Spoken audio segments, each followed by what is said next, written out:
आपण बघत आहात CTV न्यूज. नजर प्रत्येक बातमीवर. हिंदी आणि मराठी भाषेत बातम्या प्रसारित करणारे जिल्ह्यातील एकमेव channel, sponsored by Sukhkarta associates. आणि आता पाहूया गेल्या 24 तासातील बातम्या पटापट.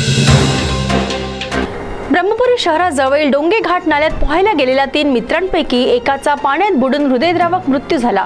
सकाळी बास्केटबॉल खेळल्यानंतर हे 3ही मित्र डोंगे घाट नाल्याजवळ गेले आणि प्रथम नैतिक अशोक शेंडे वय वर्ष 16 याने पाण्यात उडी मारली, परंतु तेथील पाणी खोल असल्याने तो गटांगळ्या खाऊ लागला. हे दृश्य बघताच बाकीच्या दोघांनी या घटनेची कल्पना त्यांचे वडील अशोक शेंडे, जे वन विभागात कार्यरत आहे, त्यांना दिली.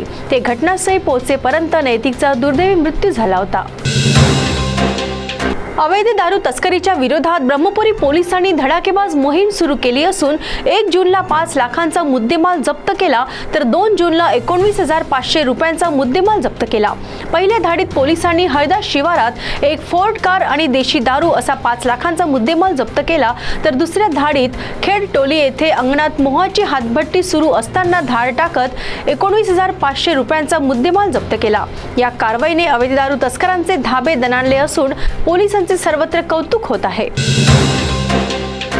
वणी शहरातील विठ्ठलवाडीत भर दिवसा घरफोडीची पुन्हा एक घटना उघडकीस आली असून या घटनेने एकच खळबळ उडाली आहे. विठ्ठलवाडीतील तालीम आयुब खान हे आपल्या कुटुंबासह नागपूरला गेले होते आणि ते जेव्हा परतले तेव्हा त्यांच्या घराचे कुलूप उघडे दिसले. आतमध्ये प्रवेश केला असता सामान सर्वत्र अस्तव्यस्त होते आणि या प्रकरणात तब्बल 3.25 लाखांचा ऐवज चोरांनी लंपास केलाय. या घरफोडीने पुन्हा एकदा पोलिसांच्या कार्यक्षमतेवर प्रश्नचिन्ह निर्माण झाले असून यापूर्वीही अनेक घटना वणी शहरात उघडकीस आल्या, त्यामुळे पुन्हा एकदा नागरिकांमध्ये धास्ती निर्माण झाली आहे.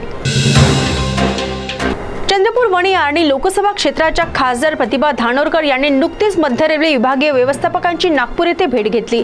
या भेटीदरम्यान त्यांनी लोकसभा क्षेत्रातील अनेक महत्त्वाच्या मुद्द्यांना हात घातला. कोरोना काळापासून बंद असलेल्या माजरी रेल्वे स्टेशनवरचे 6 गाड्यांचे थांबे त्वरित सुरू करावे अशी मागणी त्यांनी यावेळी केली. तसेच अनेक ठिकाणी रेल्वे गेटमुळे वाहतूक खोळंबली जाते, त्या ठिकाणी ओव्हरब्रिजची मागणी सुद्धा त्यांनी केली.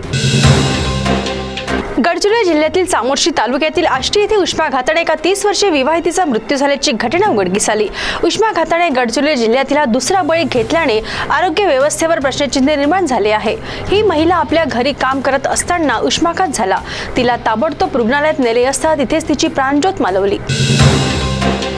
भद्रावती तालुक्यातील लेंडाळा तलावाचे सौंदर्यीकरण व खोलीकरणामुळे मच्छीमारांवर उपासमारीचे संकट ओढवले आहे. या तलावातील पाणी खोलीकरणासाठी व सौंदर्यीकरण करण्यासाठी कमी केल्याने हजारो माशांचा तडफडून मृत्यू झाल्याची घटना उघडकीस आली आहे.